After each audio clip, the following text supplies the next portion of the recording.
Good morning students, welcome to chemistry class. Today I am going to be discussing about from structure of atom,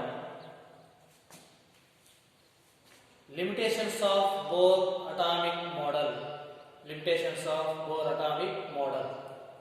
So we know already Bohr's atomic model and the main postulates also, and another one is hydrogen spectrum based on the Bohr's atomic model also completed.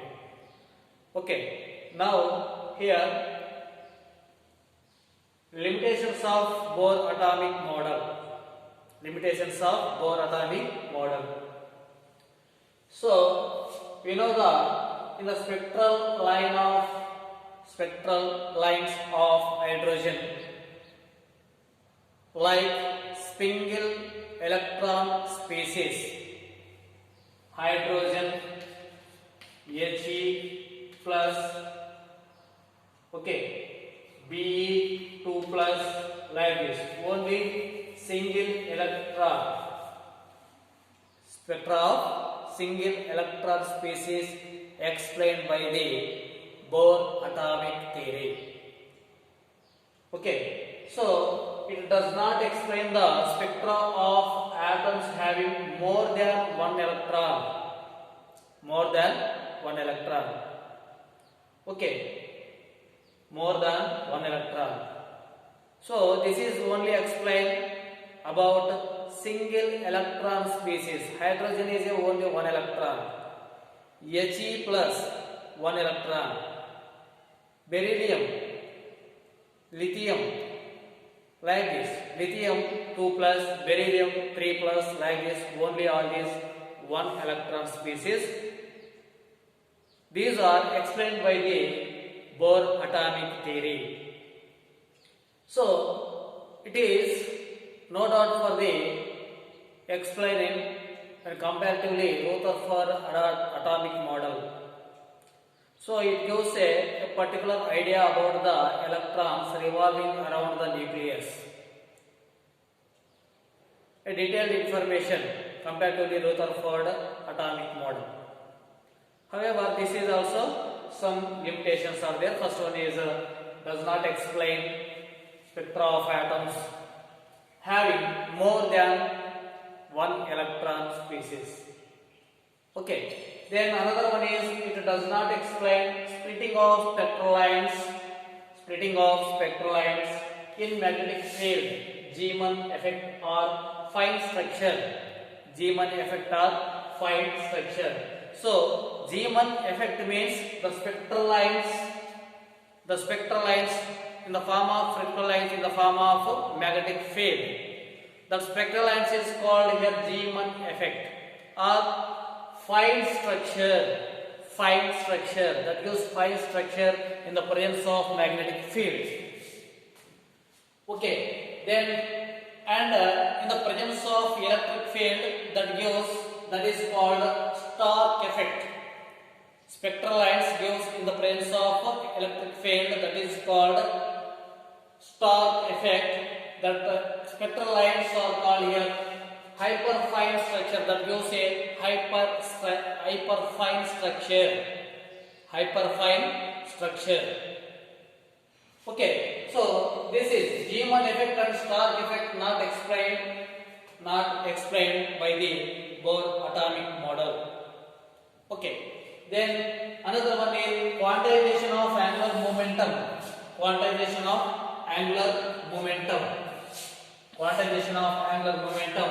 And idea of stationary states have no theoretical basis. So stationary states are energy levels, orbits. So that have some energy is there. So that energy, how it is having that energy, there is no idea. So in the theoretical basis. And another one is the postulates of Bohr theory, that electrons revolve in well-defined orbits around the nucleus with well-defined velocities, not acceptable based on Heisenberg's uncertainty principle. So, according to Bohr's theory, electrons revolve around the nucleus, well-defined orbits around the nucleus, so that having is well-defined velocities, and it is not acceptable on Heisenberg uncertainty principle.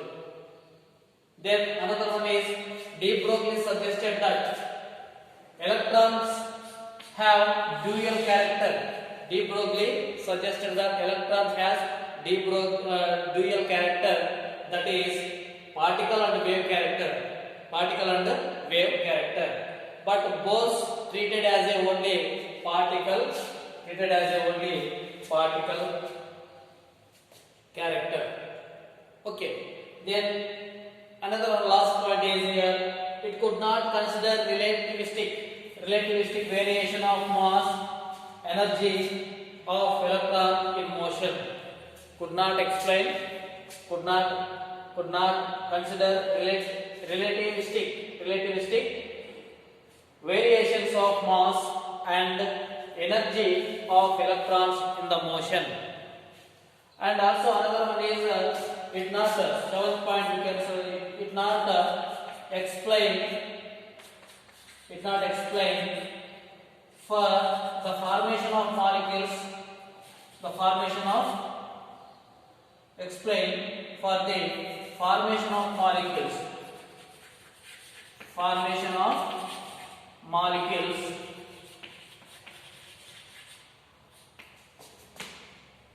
by the chemical bonding.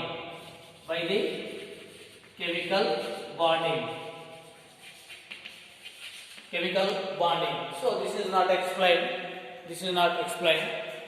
So all these limitations of Bohr's atomic model. So this is a very important for 2 marks. You must be writing it 2 of them. And another one is, now we are going to the one problem we are discussing, and I will explain to you. So in exercise 2.10 in your NCERT textbook, the problem is what are the frequency and wavelengths. Frequency nu, wavelengths lambda of proton emitted during transition from n equal to 5 state to n equal to 2 state in the hydrogen atom. So here we will calculate the frequency and wavelength. Frequency is nu, wavelength is lambda. So this is calculated by using this photon emitted during transition from the higher energy, that is fifth energy level to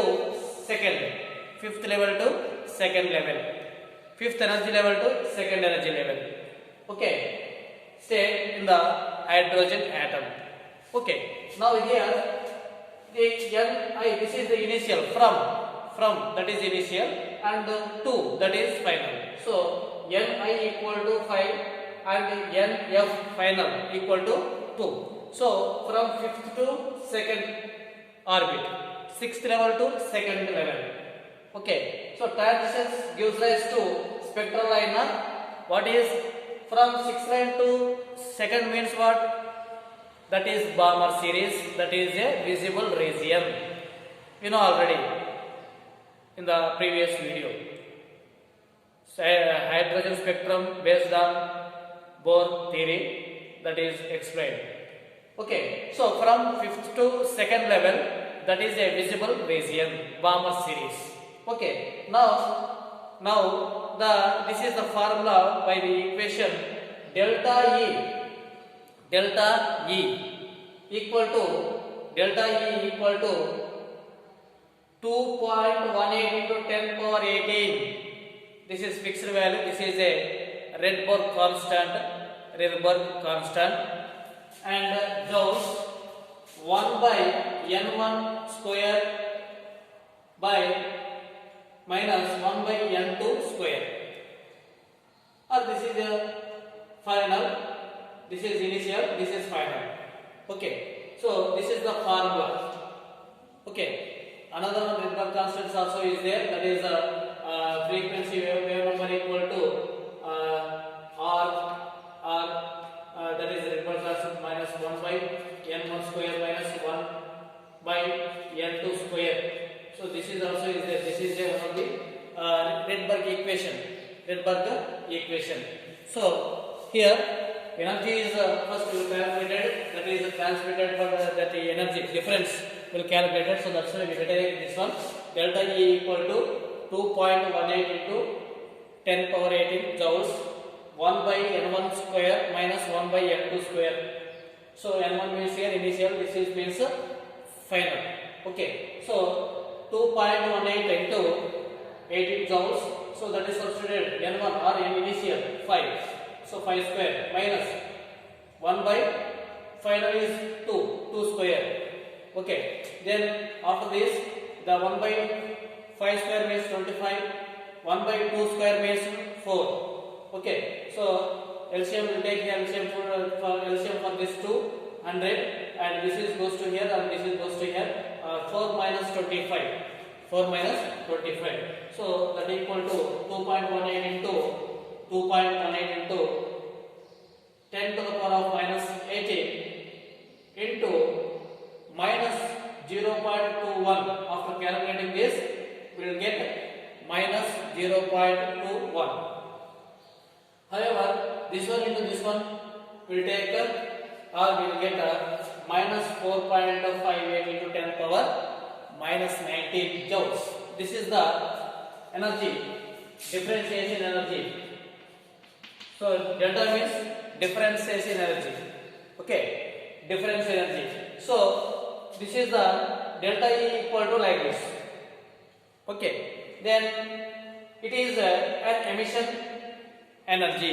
It is an emission energy. Why? Because from higher level to lower level, that is energy will be released. So that is the emission energy. So here we will calculate now here frequency. What is the frequency? Nu equal to delta E by H.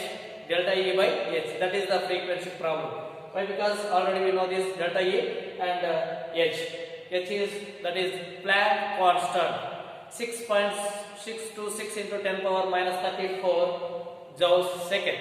So that value and this value substituted in this formula. Differentiation, so that's why we take as a positive also. So that's why 4.58 into 10 power minus 19 joules divided by 6.626 into 10 power minus 34 joules second. So here joules cancel. Joules cancel. Okay, then this is after calculating we take this, we will get 6.91 into 10 power 14 hertz. Second inverse is there. Second inverse also called hertz. So hertz, that is the frequency nu. We know the what is wavelength? The frequency equal to c by lambda. Now lambda is equal to c by frequency. Okay, frequency we know that. So that's why lambda will calculated and wavelength is calculated. C is constant, the speed of velocity of any of the radiation. So that is 3 into 10 power 8 meter per second. So that value and this value will calculated. Lambda equal to c by nu equal to 3.0 into 10 power 8 meter per second by this is frequency is how much is getting here 6.91 into 10 power 14 hertz. So here this is hertz. Second inverse cancel here. Second inverse hertz cancel. Then another one is 3.8 3.0 into 10 power 8 by, and this one will calculated by using this we will get 434 into 10 power minus 9 10 power minus 9 meters.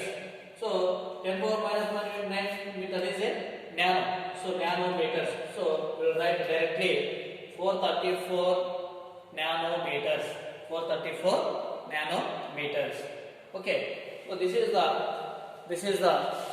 some example problem in your text, NCERT textbook. So similar problems are there.